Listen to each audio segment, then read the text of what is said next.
जिसके घर में संपदा की कमी होती है, जिसके घर में कर्जा बढ़ जाता है, लक्ष्मी नहीं आती, बहुत टेंशन की जिंदगी जीता है मनुष्य, व्यापार चल नहीं रहा, बहुत तकलीफ का जीवन चल रहा होता है, तो आज भी नियम है महाराज, आज भी नियम।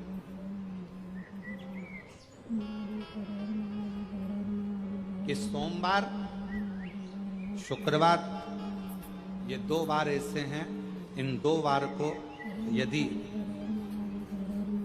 कटोरी में थोड़ा सा शहद रखकर, मधु रखकर यदि लक्ष्मी जी का स्मरण किया जाए और माता लक्ष्मी जी का स्मरण कर कर एक लाल पुष्प उस कटोरी के सम्मुख में माता लक्ष्मी का नाम लेकर रखा जाए और बाद में वही शहद, वही मधु और वही पुष्प सोमवार का दिन और शुक्रवार के दिन लक्ष्मी का पूजन कर कर, स्मरण कर कर, दूसरे दिन शुक्रवार के दिन पूजन करें, शनिवार के दिन उस मधु का, उस पुष्प का विसर्जन करें, सोमवार के दिन पूजन करें लक्ष्मी जी का स्मरण कर कर, और मंगलवार के दिन अगर विसर्जन करें, 5 या 7 सोमवार या शुक्रवार को यदि आप मधु का भोग लक्ष्मी जी को लगाना प्रारंभ कर दें, शिव का नाम स्मरण कर कर, तो उसके घर में कभी संपदा की कमी नहीं होती, लक्ष्मी उस संपदा को बढ़ाती। और हम तो यहां तक कहेंगे, प्रयास करो, अगर आपके घर में छोटा सा शिवलिंग विराजमान है, आपके घर में अगर छोटा सा शंकर जी का शिवलिंग है, छोटा सा शंकर भगवान का शिवलिंग है, या आपके घर में कुबेरेश्वर धाम का कंकर है, और आपके घर में यदि शंकर भगवान का शिवलिंग है, या सीहोर का रुद्राक्ष हो, या शंकर भगवान का शिवलिंग हो, या कंकर शंकर हो, तो निवेदन है जहां पर भी शिवलिंग आपके घर में विराजमान है, अगर छोटी सी कटोरी में एक बेलपत्र को आप नीचे रखिए, छोटी सी कटोरी उस बेलपत्र के ऊपर रखकर उसमें थोड़ा सा मधु, शहद, शंकर भगवान की साक्षी में शिव जी के सामने अगर शुक्रवार की शुक्रवार रखना प्रारंभ कर दो, धीरे धीरे संपदा की वृद्धि अपने आप होना प्रारंभ होगा। शुक्रवार के दिन बेलपत्री के वृक्ष के नीचे बैठकर घृत का दिया लगाकर शरीर में जो रोग है उसका स्मरण कर कर, शंकर जी से विनय कर कर, हे भोलेनाथ, आपने शुक्र देवता को संजीवनी मंत्र दिया है, तो क्या आप मेरे को वो मंत्र प्रदान नहीं करोगे? मेरे रोग, मेरी बीमारी, मेरे दुख को आप नहीं हरोगे? शिव से कहो, ये शरीर आपने दिया है और भजन करने के लिए दिया है, स्मरण करने के लिए दिया है, कीर्तन करने के लिए। यह स्कंद पुराण कहती है महाराज कि भगवान नारायण स्वयं इस जड़ के नीचे अपना विश्राम करते हैं। इस जड़ के नीचे प्रयास करा करो, एक चुटकी हल्दी, कितनी? मात्र एक चुटकी हल्दी, आंवले के वृक्ष के नीचे भगवान हरि हर महादेव के नाम से रखकर उस पर पूर्व मुख कर कर, पूर्व की ओर मुख कर कर जल समर्पित करना प्रारंभ कर दीजिए।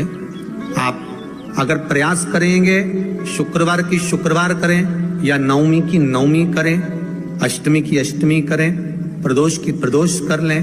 मन जब तो होने लगे तब एक श्वेत पुष्प लेकर उस सफेद पुष्प में थोड़ा सा हल्दी और कुंकू का लेपन कर कर किसी भी शंकर के मंदिर में, शंकर के शिवलिंग पर यदि ब्रह्मेश्वर महादेव का नाम लेकर उस फूल को, पुष्प को समर्पित किया जाता है, फूल को चढ़ाते समय, फूल जब समर्पित किया जाता है तो फूल का जो मुख है, जैसे ये डंडी है फूल की, और फूल का जो मुख है, जहां आप बैठे, इधर बैठे हैं तो इधर, उधर बैठे हैं तो उधर, इधर बैठे हैं तो इधर, फूल का मुख अपनी ओर होना चाहिए। उस भगवान शंकर के शिवलिंग पर ब्रह्मेश्वर महादेव का नाम लेकर यदि वो श्वेत पुष्प, हल्दी और कुंकू लगाकर समर्पित करा जाता है, तो व्यक्ति का मन बार बार डामाडोल नहीं होता और वो एकाग्र चित्त होकर अपनी मंजिल तक पहुंच जाता है। वो ब्रह्मेश्वर।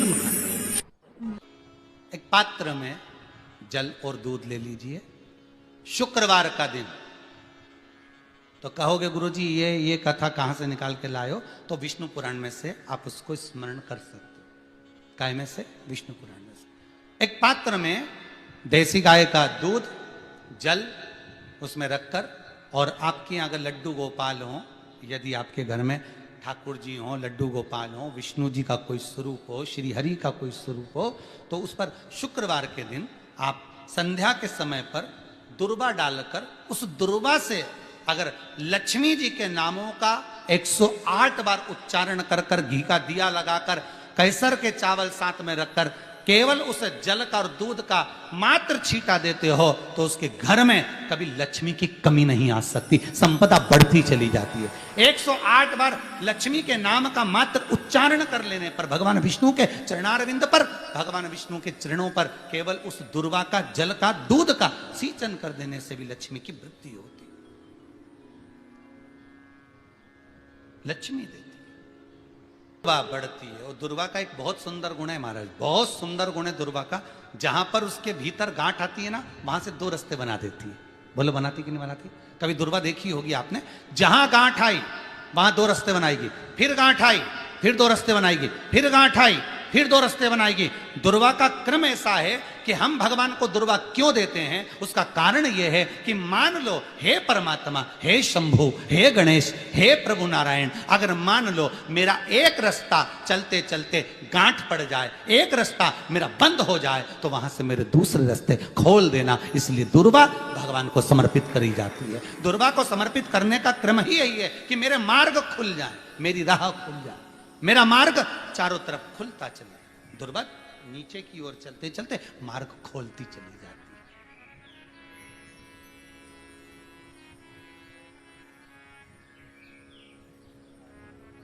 अमृत है ये, इसलिए नष्ट नहीं होती। तोड़ के रख लेना, प्रैक्टिकल करके जरूर देखना, सीवर वाला महाराज कहीं झूठ तो नहीं बोल रही है। तोड़ कर रखो दुर्वा को, बोरी में भर कर रखो। 4 साल 6 महीने 8 महीने बाद सूख जाए, बेकार हो जाए, उसके बाद भी उसको खेत में, बगीचे में कहीं ले जाकर पटक देना, 8-15 दिन पानी देना, देखो फिर वापस वही हरि की हरि होना, वही कहीं ना कहीं से स्फुटित होते फिर आगे बढ़ना चालू कर देगी। उसका तत्व है अमृत, वो अमर है, मरती नहीं, फिर चालू हो जाती। शिव कहते हैं यही अमरता है, यही अमरता है कि दुख आया तो मरने की नहीं सोचना है। तकलीफ आई, कष्ट आया, रोग आया, बीमारी आई, थोड़ा सा तकलीफ आ गई, थोड़ी बीमारी आ गई, थोड़ा दुख आ गया, तो ये मत सोचना मैं मरना है। नहीं नहीं नहीं, अभी तो और जीना है। तो किस लिए जीना है? कोई कहेगा इसको कहीं आसक्तियां होंगी, घर की, परिवार की, कुटुंब की, कबीले की, इसलिए जीना चाहती है, इसलिए जीना चाहता है। नहीं, आसक्ति एक रखना कि मैं जीना इसलिए चाहता हूं, मैं और जीना चाहती हूं, इसलिए चाहती हूं कि अब मैं भगवान का भजन करना चाहती हूं। अभी तक मैंने परिवार, कुटुंब, कबीले, संसार के लिए करा, अब जितनी जिंदगी दी उस मालिक ने, अब मैं उसका भजन करूं। दुर्वा भगवान विष्णु को चढ़े, दुर्वा गणेश जी को चढ़े, दुर्वा शिव जी को चढ़े, दुर्वा ब्रह्मा को चढ़े, दुर्वा इंद्र को चढ़े, दुर्वा पितरों को चढ़े। कितना सुंदर कहा है। जिसके घर में पितृदोष प्रबल होता है, बहुत प्रबल पितृदोष है, तो उसके घर के जहां पानी का मटका रखा था, पितृदोष मालूम है ना? पितृदोष का लक्षण क्या होता है? 1 रुपए कमाओ, 1.25 रुपए खर्च हो, समझ लेना पितृदोष। रात्रि को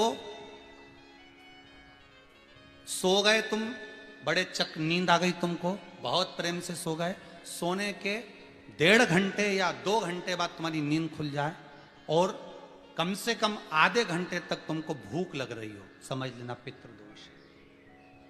सोकर उठने के बाद में जैसे ही 1-2 घंटे की नींद हो गई और अचानक नींद खुल गई और तुम्हें भूख लग रही है, भूख लग रही है, प्यास लग रही है बहुत तेज, अभी सोए हो, 1.5 घंटा ही हुआ, 2 घंटा ही हुआ, भूख लगने लगी, बहुत तेज भूख लग रही है, समझ लेना पितृदोष। पितृ भूखे हैं, भोजन की याचना कर रहे हैं, भोजन की याचना। सोने के बाद तत्काल नींद खुले 2 घंटे के बाद भूख लगे, उसका भी एक समय बताया है महाराज ब्रह्मवर्ता पुराण के अंतर्गत कि रात्रि को सोने के बाद में 1 घंटे की नींद हो जाए और उसके बाद में 2 घंटे के अंदर वापिस नींद खुल जाए और भूख लगने लगे तो समझ लो पितृ भूखे हैं, भोजन मांग रहे, अन्न मांग रहे, पितृ दोष है।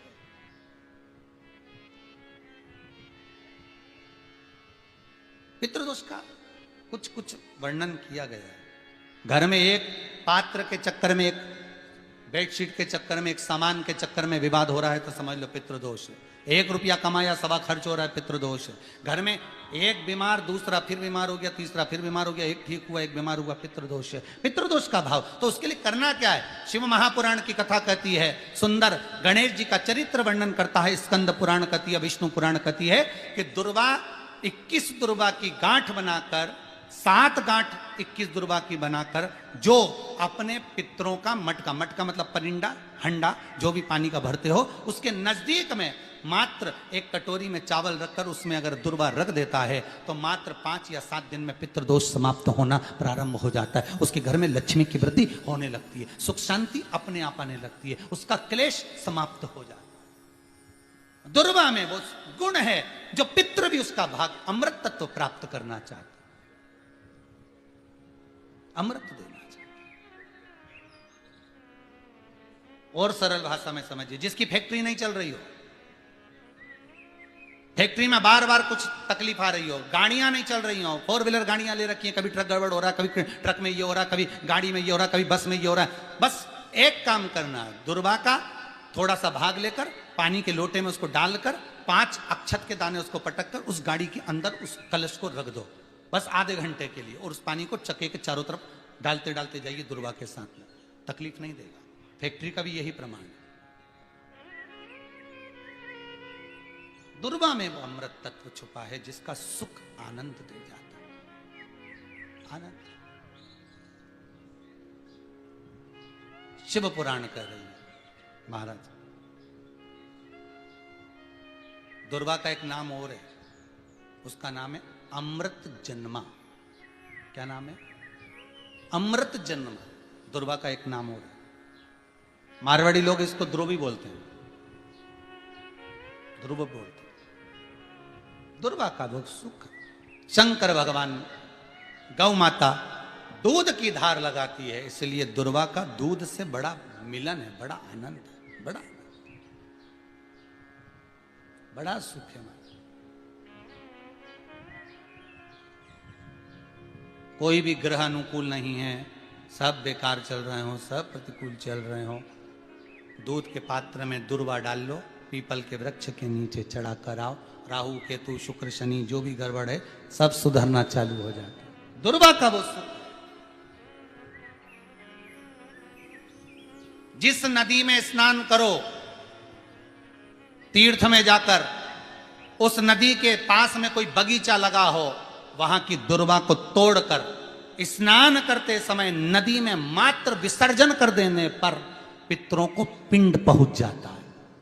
मात्र उस दुर्वा का विसर्जन कर देने पर पितरों को पिंड का भाग मिल जाता है। अभी ना तो तुम्हारे पास में आटा है, ना तुम्हारे पास में चावल है, ना तुम्हारे पास में पिंड है, ना कोई तुम्हें संकल्प छुड़ा रहा है, ना कोई तुम्हारे पास में वस्तु है, उसके बाद भी पितरों को भाग मिल रहा है। काय से? केवल एक दुर्वा के तत्व से। स्नान करने से पहले पवित्र नदी में, गंगा यमुना नर्मदा सरयू आदि किसी पवित्र नदी में आप स्नान कर रहे हो, वहां के बगीचे में घूमकर आप जाते तो हो, पैदल ही नहाने जाते हो, तो घाट के आसपास में कोई बगीचा, वहां की दुर्वा तोड़ ली, एक दुर्वा नहाने से पहले अपने पूर्वजों पितरों के नाम से नदी में छोड़ दी।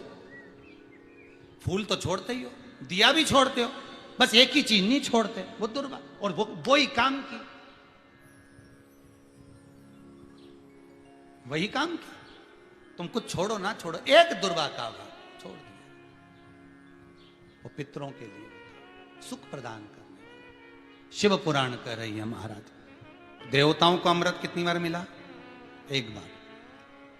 दुर्वा को अमृत कितनी बार मिला? जम के बोलिए, 5 बार। कार्य सिद्धि के लिए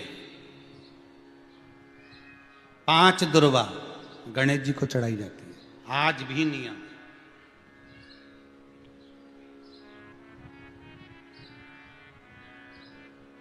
कभी आपको मौका मिला हो